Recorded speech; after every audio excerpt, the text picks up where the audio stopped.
Hey mga boss, excited na nga ang lahat para sa gaganapin naming year-end party. Alam nyo ba na napakaswerte namin talaga dahil lahat ng gagastusin namin dito ay may nag-sponsor nga. Pinadalahan lang naman kami ng aming mga tita at pinsan na andun nga sa kabilang ibayo. Kaya naman talagang sobrang nagpapasalamat kami sa kanila. Simula sa pagkain, sa prices ng games, sa raffle, at syempre sa cash gift. Bago nga kami nag-umpisa, nagdasal muna ang lahat. Salamat sa aming pagtitipon ngayong araw. May bless ang pagkain na nakahain ngayon. Ang aming pagsasaluhan. Meron kaming donut, pizza, spaghetti, meron din menudo, yema, palutang, steam na mga gulay, barbecue, topo sisig, steam lapu-lapu, at ang favorite, nilaw na tanigi, mga boss. Let's go, kain na na. After nga namin magkainan mga boss, nagpa-games na nga agad kami. Talaga namang sobrang saya ng mga batang ito. Dahil nga, bukod sa cash gift na matatanggap nila, napakadami pang cash sa mga raffle at pa-games. Kung hindi dahil sa ating mga hardworking family, hindi talaga natin mararanasan yung mga ganito. Kaya naman sobrang nagpapasalamat talaga kami dahil kahit malalayo sila, talaga namang hindi kami nakakalimutan dito sa Pilipinas. Mga boss, isang taon na naman ang lumipas. Mabilis, para bang kailan lang. Eto, at sasalubungin na naman natin panibagong taon. Sana nga,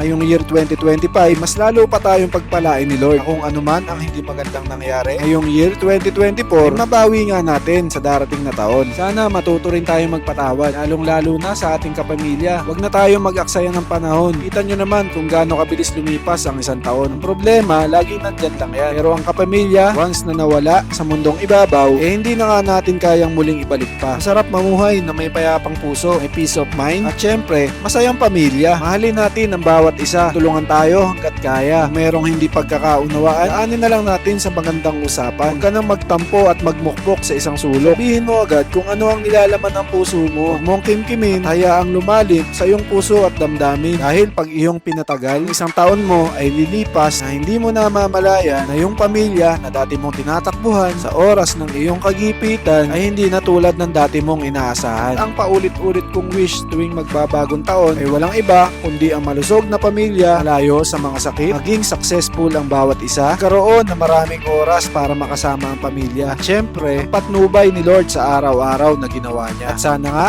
lahat tayo ay pagpalain ngayong year 2025. Medyo mahaba na pala yung pinagsasabi ko, magkakantahan muna kami. My love will see it through. When you reach for the stars, don't be afraid to follow your dream. For my love will see you. Oh, paano mga boss? Hanggang dito na lang. Salamat sa panonood. Peace to all. Adios!